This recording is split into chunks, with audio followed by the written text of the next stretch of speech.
Hello dear student, welcome back to the channel. Let's begin with our today's topic.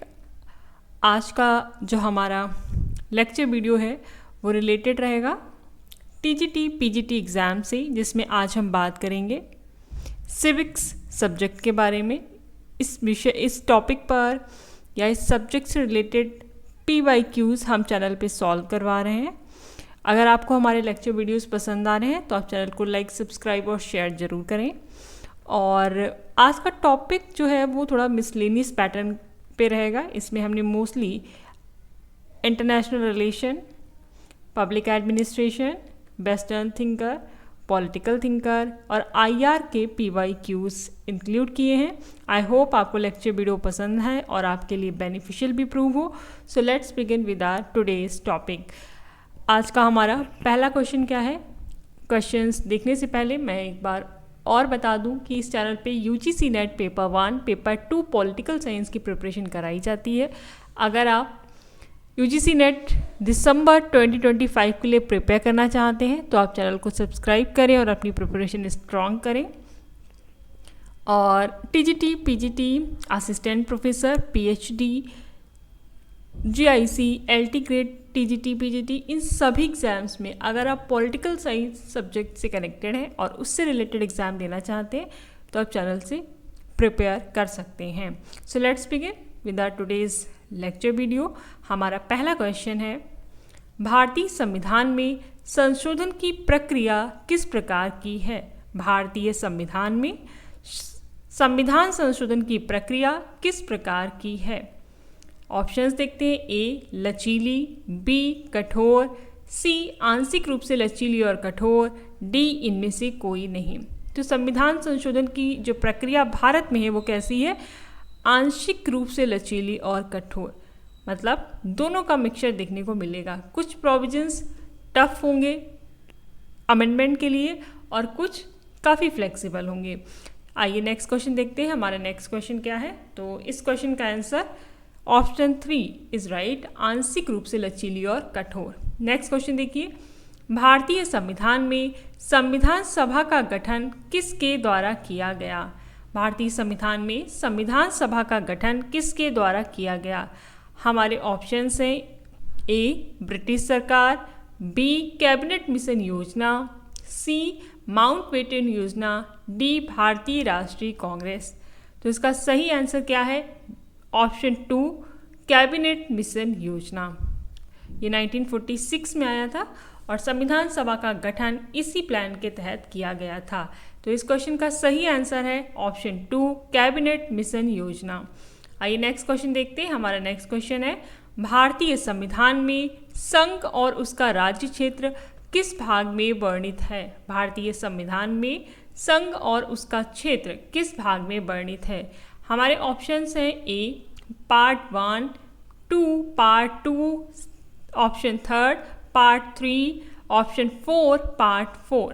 तो इसका सही answer है option A, संघ और उसका राज्य क्षेत्र भाग 1 में वर्णित है।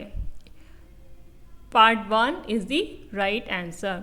पार्ट 2 में नागरिकता की बात की गई है, पार्ट 3 में फंडामेंटल राइट्स की बात की गई है और पार्ट 4 में DPSP की बात की गई है। तो इस क्वेश्चन के अकॉर्डिंग जो सही आंसर है वो है पार्ट 1।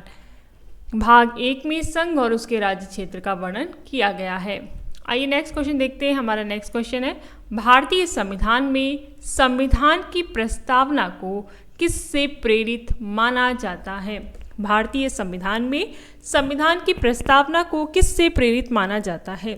हमारे ऑप्शंस हैं। ऑप्शन 1 अमेरिकी संविधान, ऑप्शन 2 ब्रिटिश संविधान, ऑप्शन C आयरिश संविधान, ऑप्शन D कनाडाई संविधान। तो इसका सही आंसर है A अमेरिकी संविधान। संविधान की प्रस्तावना को अमेरिकी संविधान से प्रेरित माना जाता है। Option 1 US constitution is the right answer. Next question देखिए, भारत में पहली बार राष्ट्रीय आपातकाल कब लगाया गया?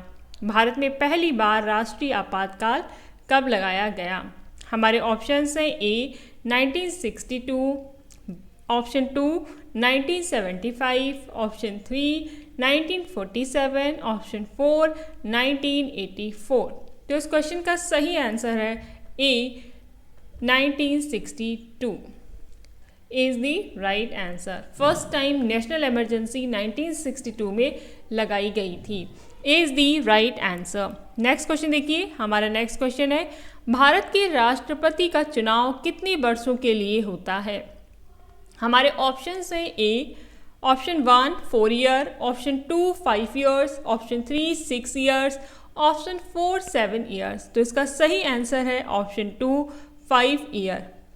Option 2 is the right answer. 5 वर्ष के लिए राष्ट्रपति का चुनाव होता है। नेक्स्ट क्वेश्चन देखिए, हमारा नेक्स्ट क्वेश्चन है भारतीय संविधान में न्याय, स्वतंत्रता, समता और बंधुत्व की अवधारणा कहाँ उल्लिखित है? हमारे ऑप्शंस हैं ऑप्शन 1 प्रस्तावना में, ऑप्शन 2 मौलिक अधिकारों में, ऑप्शन 3 नीति निर्देशक तत्वों में, ऑप्शन डी राज्य सूची में। तो इसका सही आंसर है ऑप्शन 1 प्रस्तावना में। Option 1 is the right answer. न्याय, स्वतंत्रता, समता और बंधुत्व की अवधारणा प्रस्तावना में उल्लिखित है। तो इस क्वेश्चन का सही आंसर है ऑप्शन 1। ये क्वेश्चन आया हुआ है, पीजीटी के एग्जाम में आया था, आप इसे अच्छे से प्रिपेयर करें। जितने भी क्वेश्चंस अभी हम यहाँ पे करा रहे हैं वो ऑलमोस्ट लगभग सभी क्वेश्चंस किसी न किसी एग्ज़ाम में आए हुए हैं। ज़्यादातर कोशिश है हमारी कि ये क्वेश्चंस पीजीटी एग्ज़ाम में, पीजीटी और टीजीटी एग्ज़ाम में आए हुए हों। नेक्स्ट क्वेश्चन देखिए, हमारा नेक्स्ट क्वेश्चन है भारतीय संविधान का कौन सा अनुच्छेद मौलिक अधिकारों से संबंधित है? हमारे ऑप्शंस हैं, आइए ऑप्शन देखते हैं। Option 1 article 14 to 18, option 2 article 19 to 22, option 3 article 12 to 35, option 4 article 36 to 51। तो इसका सही आंसर है ऑप्शन 3 आर्टिकल 12 to 35। मौलिक अधिकारों का उल्लेख 12 से 35 के अंतर्गत किया गया है। हालांकि इन्होंने 14 से 18, 19 से 22 जो भी दिए हैं, जो अनुच्छेद दिए हुए हैं वो भी मौलिक अधिकारों से संबंधित हैं, लेकिन क्वेश्चन की डिमांड के अकॉर्डिंग इस सवाल का आंसर है अनुच्छेद 12 से 35। 12 से 35 में मौलिक अधिकारों का उल्लेख किया गया है। Option 3 is the right answer. Next question देखिए, राज्य का उद्देश्य नैतिक पूर्णता है, यह विचार किसका है? राज्य का उद्देश्य नैतिक पूर्णता है, यह विचार किसका है? हमारे ऑप्शंस हैं option A Plato, option B अरस्तु, option C Hobbes, option D Rousseau. तो इसका सही आंसर है ऑप्शन 2 अरस्तु। Option 2 is the right answer. Next question देखिए, हमारा नेक्स्ट क्वेश्चन क्या है? सर्वोत्तम राज्य वह है जिसमें न्याय की स्थापना हो, यह किस विचारक का मत है? हमारे ऑप्शंस हैं ए Chanakya, option 2 Plato, option 3 Marx, option D मिल। तो इसका सही आंसर है ऑप्शन 2 प्लेटो। प्लेटो ने कहा था कि सर्वोत्तम राज्य वह राज्य है जिसमें न्याय की स्थापना हो। तो option 2 is the right answer. इस क्वेश्चन का सही आंसर है प्लेटो। और प्लेटो के लिए न्याय क्या था? अपने कर्तव्यों का पालन करना प्लेटो के लिए न्याय था। प्रत्येक व्यक्ति का कार्य है कि वह अपने अपने कर्तव्य का पालन करे और समाज में न्याय स्थापित होगा, ऐसी प्लेटो की अवधारणा थी न्याय के विषय में। नेक्स्ट क्वेश्चन देखिए, हमारा नेक्स्ट क्वेश्चन क्या है? सामाजिक अनुबंध सिद्धांत किससे संबंधित है? हमारे ऑप्शंस है ए हॉब्स, 2 लॉक, ऑप्शन 3 रूसो, ऑप्शन 4 उपरोक्त सभी। तो सामाजिक अनुबंध यानी कि ये सोशल कॉन्ट्रैक्ट की जो थ्योरी है वो हॉब्स, लॉक, रूसो तीनों के द्वारा दी गई है। तो इस क्वेश्चन का सही आंसर है ऑप्शन 4 उपरोक्त सभी। Option 4 is the right answer. Next question देखिए, राज्य एक वर्गीय शोषण का उपकरण है, यह किसने कहा था? राज्य एक वर्गीय शोषण का उपकरण है, यह किस विचारक का मत है?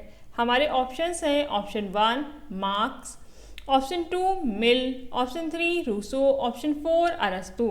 तो इसका सही आंसर है ऑप्शन 1 मार्क्स ने ये बात कही थी। राज्य एक वर्गीय शोषण का उपकरण है, यह मार्क्स का कहना था। Option 1 is the right answer. Next question देखिए, हमारा नेक्स्ट क्वेश्चन है राज्य की उत्पत्ति शक्ति के आधार पर हुई है, यह विचार किसका है? हमारे ऑप्शंस हैं option 1 Machiavelli, option 2 Plato, option 3 Locke, option 4 Chanakya. तो इसका सही आंसर है option 1 Machiavelli. Option 1 is the right answer. राज्य की उत्पत्ति शक्ति के आधार पर हुई है, यह विचार मैकियावेली का है। Option 1 is the right answer. Next question देखिए, हमारा नेक्स्ट क्वेश्चन क्या है? राज्य एक नैतिक संस्था है, यह किसका मत है? राज्य एक नैतिक संस्था है, यह किसने कहा है? हमारे ऑप्शन है option 1 Hegel, option 2 Marx, option 3 Hobbes, option 4 Mill. तो इस क्वेश्चन का जो सही आंसर है वो है option 1 Hegel is the right answer. ये हीगल ने कहा था कि राज्य एक नैतिक संस्था है। आइए नेक्स्ट क्वेश्चन देखते हैं। हमारा नेक्स्ट क्वेश्चन है राज्य का कोई नैतिक उद्देश्य नहीं होता है, यह विचार किसका है? राज्य का कोई भी नैतिक उद्देश्य नहीं होता है, यह विचार किसका है? हमारे ऑप्शन है option 1 Hobbes, option 2 Machiavelli, option 3 Plato, option 4 अरस्तु। तो इस क्वेश्चन का सही आंसर है option 2 Machiavelli. Option 2 is the right answer. राज्य का कोई नैतिक उद्देश्य नहीं होता है, यह विचार मैकियावेली का है। Option 2 Machiavelli is the right answer. आइए नेक्स्ट क्वेश्चन देखते हैं। हमारा नेक्स्ट क्वेश्चन है राज्य का जन्म भय से हुआ है, यह किस विचारक का मत है? हमारे ऑप्शंस हैं option 1 Hobbes, option 2 Rousseau, option 3 Locke, option 4 Marx. तो इसका सही आंसर है option 1 Hobbes. Option 1 is the right answer. Hobbes का मानना था कि राज्य का जन्म भय से हुआ है। आइए नेक्स्ट क्वेश्चन देखते हैं। हमारा नेक्स्ट क्वेश्चन है राज्य एक सामाजिक प्राणी है, यह किसका मत है? राज्य एक सामाजिक प्राणी है, यह किसका मत है? हमारे ऑप्शन है ऑप्शन 1 अरस्तु, option 2 Plato, option 3 Marx, option 4 Mill. तो ये सही आंसर है इसका ऑप्शन 1 अरस्तु। अरस्तु ने कहा था कि राज्य एक सामाजिक प्राणी है। इस क्वेश्चन का सही आंसर है अरस्तु। Option 1 is the right answer. Next question देखते हैं। हमारा नेक्स्ट क्वेश्चन है राज्य की उत्पत्ति परिवार से होती है, यह विचार किसका है? हमारे ऑप्शंस हैं ऑप्शन 1 अरस्तु, ऑप्शन 2 प्लेटो, ऑप्शन 3 रूसो, ऑप्शन 4 लॉक। तो इस कथन का जो सही आंसर है इस क्वेश्चन का, ये जो स्टेटमेंट दिया गया है यह दिया गया है अरस्तु के द्वारा। Option 1 is the right answer. राज्य की उत्पत्ति परिवार से होती है, राज्य एक सामाजिक प्राणी है, ये दोनों ही स्टेटमेंट एरिस्टोटल के द्वारा दिए गए हैं। ये मल्टीपल टाइम एग्जाम्स में पूछे गए हैं। आई होप आप इसे याद रखेंगे और ज़्यादा से ज़्यादा रिवाइज करके अपनी प्रिपरेशन स्ट्रॉन्ग करेंगे। अगर आप TGT, PGT, GIC, LT grade exams की प्रिपरेशन कर रहे हैं, इवन आप UGC net paper 2 political science की प्रिपरेशन कर रहे हैं, तो भी ये लेक्चर वीडियो आपके लिए काफ़ी ज़्यादा इम्पॉर्टेंट है। आप इसे देखिए, चैनल को लाइक, सब्सक्राइब और शेयर करें और अपनी प्रिपरेशन मजबूत बनाएं। नेक्स्ट क्वेश्चन देखिए। हमारा नेक्स्ट क्वेश्चन क्या है? सर्वोत्तम राज्य वह है जिसमें न्याय की स्थापना हो, यह किस विचारक का मत है? सर्वोत्तम राज्य वह है जिसमें न्याय की स्थापना हो, यह किस विचारक का मत है? हमारे ऑप्शंस हैं option 1 Chanakya, option 2 Plato, option 3 Marx, option 4 Mill. तो इस क्वेश्चन का सही आंसर है option 2 Plato. Option 2 is the right answer. Next question देखिए। थॉमस हॉब्स के अनुसार प्राकृतिक अवस्था में जीवन कैसा होता है? थॉमस हॉब्स के हिसाब से प्राकृतिक अवस्था जो नेचुरल स्टेट थी उसमें लाइफ कैसी थी? आइए हमारे ऑप्शंस देखते हैं। हमारा फर्स्ट ऑप्शन है A nasty, brutish and short, option B स्वतंत्र और समान, ऑप्शन सी सुखी और शांतिपूर्ण, ऑप्शन डी सहयोगपूर्ण। जब भी हॉब्स से रिलेटेड क्वेश्चन आए तो इसमें प्राकृतिक अवस्था में कभी भी ये जो नीचे के बी सी डी 3 ऑप्शंस दिए हैं ये राइट नहीं करने हैं, क्योंकि इनके हिसाब से प्राकृतिक अवस्था नास्टी, ब्रिटिश और शॉर्ट हुआ करती थी। इसी वजह से सामाजिक समझौता हुआ था। ये थॉमस हॉब्स की सामाजिक समझौते से रिलेटेड थ्योरी में आपको देखने को मिलेगा। सो इसका राइट आंसर है option A. Option A is the right answer, nasty, brutish and short. Next question देखिए। हमारा नेक्स्ट क्वेश्चन क्या है? कार्ल मार्क्स का प्रमुख सिद्धांत क्या है? हमारे ऑप्शंस हैं ए वर्ग संघर्ष और ऐतिहासिक भौतिकवाद, ऑप्शन बी उदारवाद, ऑप्शन सी धार्मिक सहिष्णुता, ऑप्शन डी प्राकृतिक अधिकार। तो इस क्वेश्चन का सही आंसर है ऑप्शन ए वर्ग संघर्ष और ऐतिहासिक भौतिकतावाद। ये कार्ल मार्क्स का प्रमुख सिद्धांत है। Option A is the right answer. Next question देखिए, man is by nature a political animal. प्रकृति से मनुष्य एक राजनीतिक प्राणी है, ये किसने कहा था? हमारे ऑप्शन हैं A Plato, B Aristotle, C Locke, D Rousseau. तो इस क्वेश्चन का सही आंसर है B Aristotle. B is the right answer. Next question देखिए, आइडियल स्टेट आदर्श राज्य की संकल्पना किसने दी थी?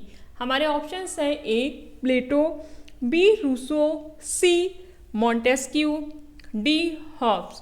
तो इस क्वेश्चन का सही आंसर है option A Plato. A is the right answer. Next question देखिए, कार्ल मार्क्स के अनुसार समाज के परिवर्तन का आधार क्या है? हमारे ऑप्शन से ए वर्ग संघर्ष, बी धर्म, सी संस्कृति, डी नैतिकता। तो इसका सही आंसर है ए वर्ग संघर्ष। ए इज दी राइट आंसर। समाज के परिवर्तन का आधार कार्ल मार्क्स के हिसाब से वर्ग संघर्ष ही रहा है। इन्होंने 4 और 5 टाइप की जो अपनी समाज के परिवर्तन की स्टेजेस बताई हैं वो आपके थ्योरी बेस्ड लेक्चर में देखने को मिलेंगी कि किस तरीके से समाज का परिवर्तन हुआ है और कैसे ही होता रहेगा। इसका जो बेस कोर इन्होंने रखा था वो इकोनॉमी को रखा था, और यहाँ पे क्लासेस जो देखने को मिलेंगे वो वर्ग संघर्ष के रूप में ही देखने को मिलेंगे कि क्लास स्ट्रगल होता रहेगा अपर और लोअर क्लास के बीच में हमेशा। और यहाँ पे अपर लोअर का मतलब है अमीर और गरीब की बात ये कर रहे हैं। A is the right option. Next question देखिए, सामाजिक अनुबंध सिद्धांत के 3 प्रमुख विचारक कौन हैं? हमारे ऑप्शंस हैं option A Hobbes, Locke, Rousseau, option B Plato, Aristotle, Marx, option C Machiavelli, Locke, Montesquieu, option D Rousseau, Montesquieu, Marx. तो इस क्वेश्चन का सही आंसर है ए, इसमें हॉब्स, लॉक और Rousseau. A is the right answer. Next question देखिए, good governance का प्रमुख उद्देश्य क्या है? हमारे ऑप्शन है ए पारदर्शिता और उत्तरदायित्व, बी शक्ति का केंद्रीकरण, सी केवल आर्थिक विकास, डी केवल राजनीतिक स्थिरता। तो इसका सही आंसर है ए पारदर्शिता और उत्तरदायित्व। A is the right answer. Good governance का प्रमुख उद्देश्य है पारदर्शिता और उत्तरदायित्व। A is the right answer of the given question. Next question देखिए, निम्न में से कौन लोक प्रशासन का कार्य नहीं है? हमारे ऑप्शन है ए योजना बनाना, बी नीति का क्रियान्वयन, सी कानून बनाना, डी पर्यवेक्षण। तो इस क्वेश्चन का सही आंसर है सी कानून बनाना जो है वो लोक प्रशासन का कार्य नहीं है। कानून बनाने का कार्य संसद में बैठे मिनिस्टर्स करते हैं और लोक प्रशासन कानून बनाने से संबंधित कार्य नहीं करता है। C is the right answer. Next question देखिए, लोक प्रशासन का मुख्य उद्देश्य क्या है? हमारे ऑप्शंस हैं ए नीतियों का निर्माण, बी नीतियों का क्रियान्वयन, सी कानून बनाना, डी न्यायिक प्रक्रिया। तो इसका सही आंसर है बी नीतियों का क्रियान्वयन। ये लोक प्रशासन का मुख्य उद्देश्य है। B is the right answer. Next question देखिए, नव लोक प्रशासन का उद्भव कब हुआ था? ए 1950 के दशक में, बी 1960 के दशक में, सी 1970 के दशक में, डी 1980 के दशक में। नव लोक प्रशासन का उद्भव जो है वो 1960 के दशक में हुआ है। B is the right answer. Next question देखिए, प्रिंसिपल्स ऑफ साइंटिफिक मैनेजमेंट किसने लिखा है? प्रिंसिपल्स ऑफ साइंटिफिक मैनेजमेंट यह किसने लिखा है?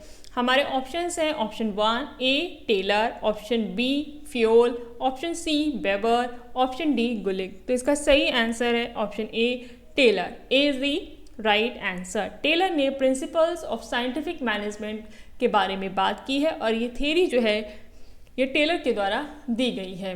नेक्स्ट क्वेश्चन देखिए, हमारा नेक्स्ट क्वेश्चन क्या है?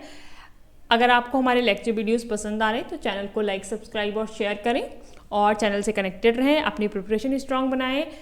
अक्टूबर में हमारा पीजीटी का एग्ज़ाम होने जा रहा है। अगर आप सिविक्स सब्जेक्ट की तैयारी कर रहे हैं तो आप यहाँ से प्रिपरेशन कर सकती हैं। हमारा आज का नेक्स्ट क्वेश्चन है, हेनरी फ्योल ने कितने प्रबंधन सिद्धांत प्रतिपादित किए? हेनरी फ्योल ने मैनेजमेंट के कितने सिद्धांत प्रतिपादित किए। हमारे ऑप्शन से option A 10, option B 12, option C 14, option D 16। तो इस क्वेश्चन का सही आंसर है option C 14। Option C is the right answer.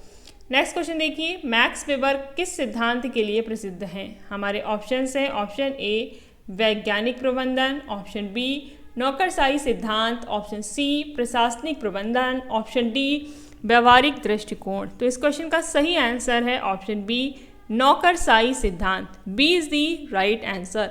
Max Weber नौकरशाही सिद्धांत के लिए प्रसिद्ध हैं। तो सही आंसर है ऑप्शन बी।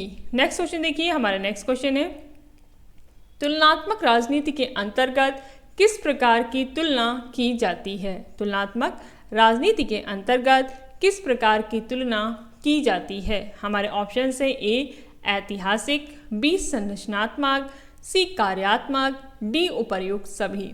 तो इसका सही आंसर है डी उपर्युक्त सभी।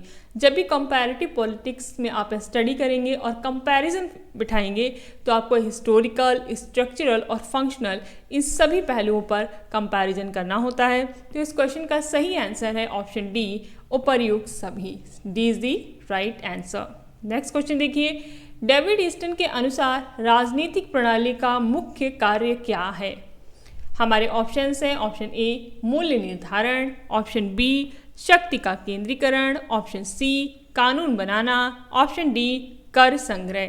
तो हमारा सही आंसर है ए मूल्य निर्धारण करना। A is the right answer. Next question देखिए, व्यवहारवाद में किस पर बल दिया जाता है? हमारे ऑप्शन है ए संस्थाओं पर, बी मूल्यों पर, सी राजनीतिक व्यवहार पर, डी कानून पर। तो हमारा सही आंसर है सी राजनीतिक व्यवहार पर।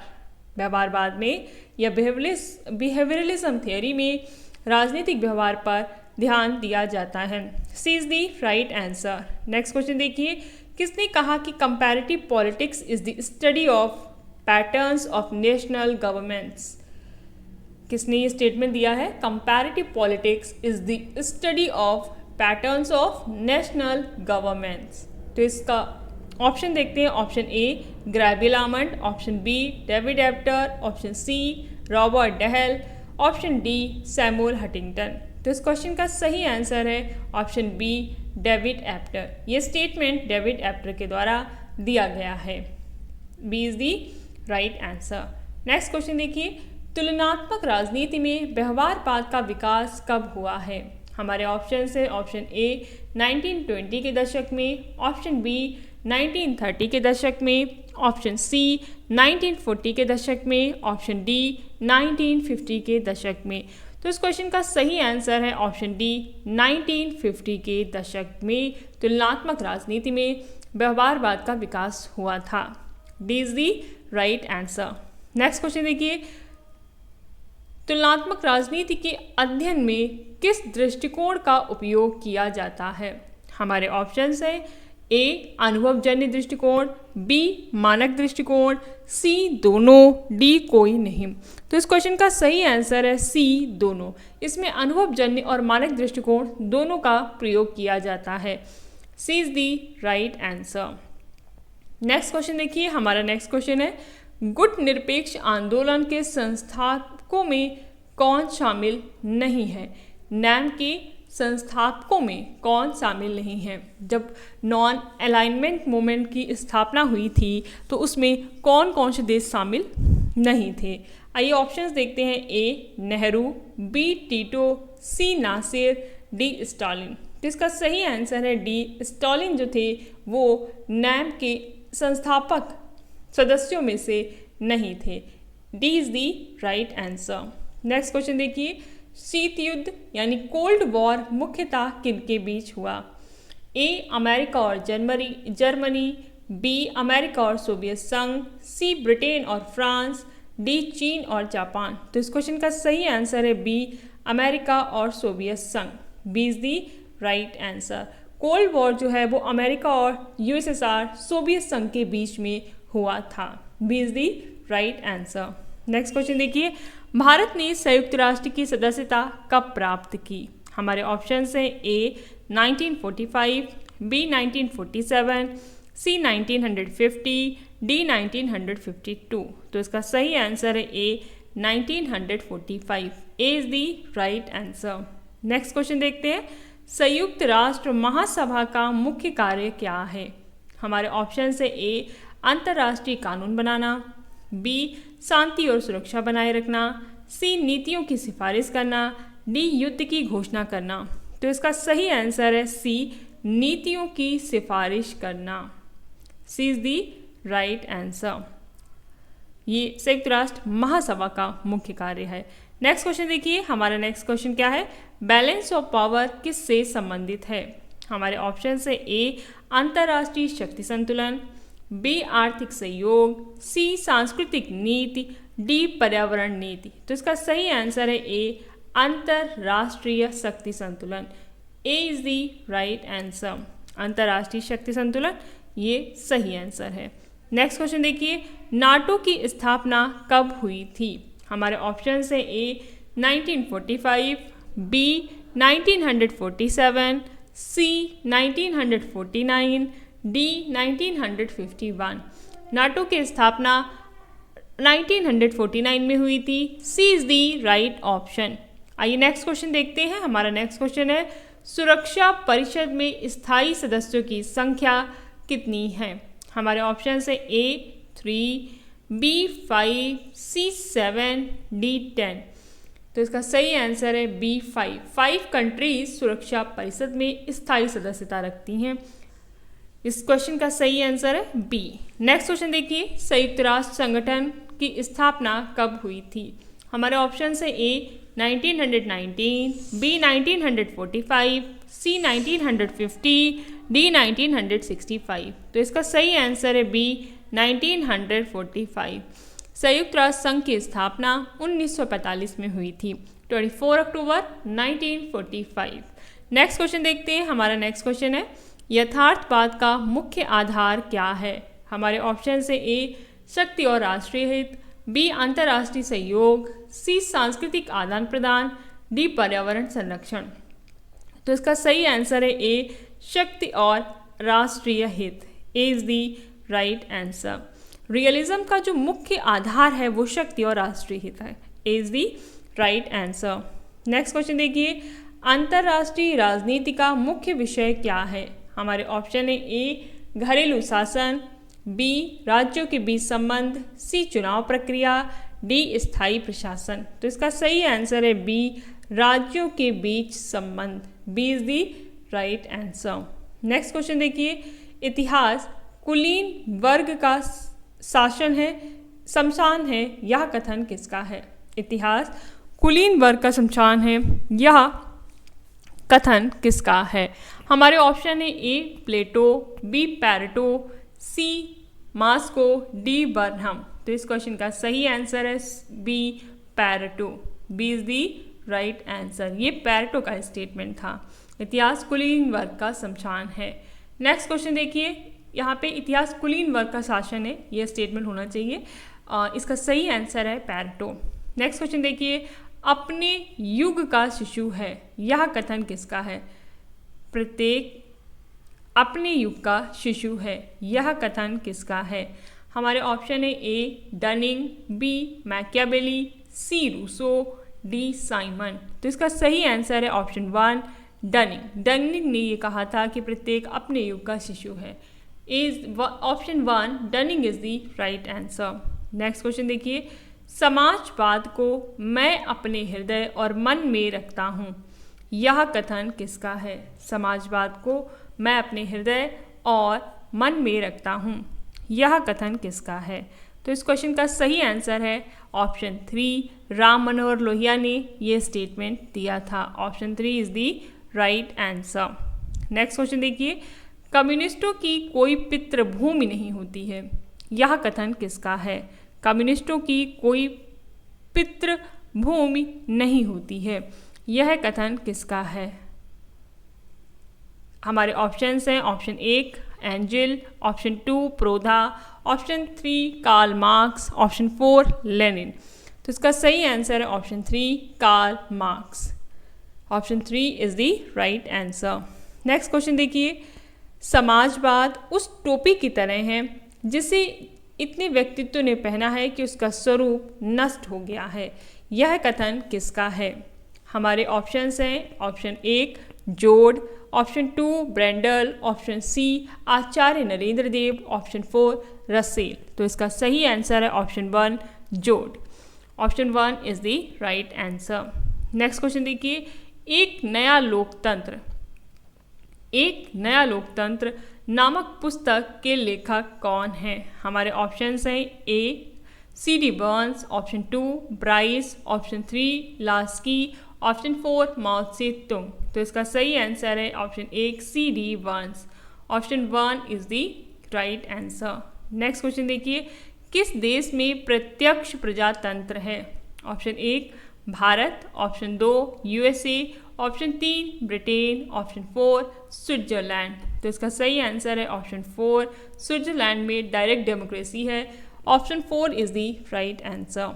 नेक्स्ट क्वेश्चन देखिए, हमारे क्वेश्चन है निम्न में से कौन लोकतंत्र को स्वीकृत पागलपन कहता है? हमारे ऑप्शन से ए ल्यूडविकी, option 2 Marx, option 3 Talleyrand, option D Proudhon. तो इस क्वेश्चन का सही आंसर है option 3 Talleyrand. Option 3 is the right answer. Next question देखिए, निम्न में से किसने लोकतंत्र को एक जीवन शैली के रूप में परिभाषित किया है? हमारे ऑप्शंस हैं option 1 Adam Smith, option 2 E Burke, option 3 H Laski, option 4 T B. Smith. तो इस क्वेश्चन का सही आंसर है option 4 T B. Smith is the right answer. Next question देखिए, दल विहीन लोकतंत्र का विचार किसने लोकप्रिय बनाया? दल विहीन लोकतंत्र का विचार किसने लोकप्रिय बनाया? हमारे ऑप्शंस हैं option 1 Mahatma Gandhi, option 2 Jawaharlal Nehru, option 3 बाल गंगाधर तिलक, ऑप्शन 4 जयप्रकाश नारायण। तो इस क्वेश्चन का सही आंसर है ऑप्शन 4 जयप्रकाश नारायण ने दल विहीन लोकतंत्र को लोकप्रिय बनाया। Option 4 is the right answer. Next question देखिए, भारत तथा सोवियत संघ के बीच सहयोग, शांति और मैत्री के समझौते पर कब हस्ताक्षर हुए? हमारे ऑप्शंस हैं ऑप्शन 1 1977, ऑप्शन 2 1972, ऑप्शन 3 1975, ऑप्शन 4 1971। तो इस क्वेश्चन का सही आंसर है 1971 is the right answer. Option 4 is the right answer. Next question देखिए, किस वर्ष बांडुंग सम्मेलन संपन्न हुआ था? Option 1 1955, option 2 1966, option 3 1956, option 4 1954। तो इसका सही आंसर है ऑप्शन 1 1955। 1955 में बांडुंग सम्मेलन संपन्न हुआ था। नेक्स्ट क्वेश्चन देखिए, सार्क का सचिवालय कहाँ स्थित है? हमारे ऑप्शंस हैं option 1 Dhaka, option 2 Kathmandu, option 3 new Delhi, option 4 Islamabad. तो इसका सही आंसर है ऑप्शन 2 काठमांडू। सार्क का सचिवालय काठमांडू में स्थित है और नेपाल की कैपिटल है Kathmandu. So option 2 is the right answer. Next question देखिए, भारत पाकिस्तान के कश्मीर विवाद के समाधान के लिए सुरक्षा परिषद द्वारा नियुक्त आयोग का सदस्य निम्नलिखित में से कौन सा देश नहीं था? हमारे ऑप्शन है 1 अर्जेंटीना, 2 USA, 3 कोलंबिया, 4 USSR। तो इसका सही आंसर है 4 USSR इस कमीशन का सदस्य नहीं था जिसमें भारत पाकिस्तान के कश्मीर विवाद के समाधान के लिए सुरक्षा परिषद द्वारा नियुक्त किया गया था। Option 4 is the right answer. Next question देखिए, संयुक्त राष्ट्र संघ किस सिद्धांत पर आधारित है? हमारे ऑप्शंस हैं 1 सामूहिक सुरक्षा, 2 विश्व सरकार, 3 शक्ति संतुलन, 4 सामूहिक प्रतिरक्षण। तो इसका सही आंसर है ऑप्शन 1 सामूहिक सुरक्षा। संयुक्त राष्ट्र संघ कलेक्टिव सिक्योरिटी सिद्धांत पर आधारित है। नेक्स्ट क्वेश्चन देखिए, किस प्रधानमंत्री के कार्यकाल में लुक ईस्ट पॉलिसी जैसी विदेश नीति की पहल की शुरुआत हुई थी? हमारे ऑप्शन है option 1 Atal Bihari Vajpayee, option 2 Indira Gandhi, option 3 PV Narasimha Rao, option D Manmohan Singh. तो इस क्वेश्चन का सही आंसर है PV Narasimha Rao. Option 3 is the right answer. Next question देखिए, संयुक्त राष्ट्र के तथा समग्र सुरक्षा का प्रथम प्रयोग किस वर्ष में किया गया था? संयुक्त राष्ट्र के तहत समग्र सुरक्षा का पहला प्रयोग किस वर्ष में किया गया था? हमारे ऑप्शन है ए 1947, 2 1948, 3 1949, 4 1950। तो इसका सही आंसर है option 4 1950 is the right answer. Next question देखिए, निम्न में से कौन सा देश सार्क का सदस्य नहीं है? हमारे ऑप्शंस है 1 नेपाल, 2 भूटान, 3 मालदीव, 4 मॉरिशस। तो इसका सही आंसर है ऑप्शन 4 मॉरिशस जो है वो सार्क का सदस्य देश नहीं है। Option 4 is the right answer. Next question देखिए, गुट निरपेक्ष आंदोलन का पहला सम्मेलन कब हुआ था? हमारे ऑप्शन है ऑप्शन 1 1962, ऑप्शन 2 1961, ऑप्शन 3 1963, ऑप्शन 4 1964। उसका सही आंसर है ऑप्शन 2 1961। नैम का फर्स्ट सम्मेलन 1961 में हुआ था। Second is the right answer. Next question देखिए, किस वर्ष में भारत ने इजराइल के साथ राजनयिक संबंध स्थापित किए? हमारे ऑप्शन है ऑप्शन 1 1990, ऑप्शन 2 1991, ऑप्शन 3 1992, ऑप्शन 4 1995। तो इसका सही आंसर है option 3 1992। Option 3 is the right answer. Next question देखिए, शांति के लिए एकता का प्रस्ताव निम्नलिखित में से किसने पारित किया? हमारे ऑप्शन है A NAM, B NATO, 3 UN, D राष्ट्र का राष्ट्रमंडल। तो हमारा सही आंसर है option 3 UN. Option 3 is the right answer. Next question देखिए, हमारा नेक्स्ट क्वेश्चन है, शिमला समझौते पर किसके द्वारा हस्ताक्षर किए गए थे? हमारे ऑप्शन है 1 जवाहरलाल नेहरू और अयूब खान, ऑप्शन 2 इंदिरा गांधी और जुल्फिकार अली भुट्टो, ऑप्शन 3 लाल बहादुर शास्त्री और अयूब खान, ऑप्शन 4 मोरारजी देसाई और जुल्फिकार। तो इसका सही आंसर है ऑप्शन 2 इंदिरा गांधी और Zulfikar Ali Bhutto. Option 2 is the right answer. Next question देखिए, भारत की किस प्रधानमंत्री ने अफ्रीका फंड कोप की स्थापना की थी? हमारे ऑप्शन है option 1 Indira Gandhi, option 2 Rajiv Gandhi, option 3 Atal Bihari Vajpayee, option 4 Narendra Modi. तो इसका सही आंसर है ऑप्शन 2 राजीव गांधी। इन्होंने अफ्रीका फंड कोप की स्थापना की थी। These are most important questions, आपको मल्टीपल टाइम इन्हें रिवाइज करना चाहिए so that you can make your preparation more strong. Next question देखिए, 7वां गुट निरपेक्ष सम्मेलन की बैठक कहाँ पर हुई थी? हमारे ऑप्शन है option 1 Beijing, option 2 new Delhi, option 3 Colombo, option 4 Maldives.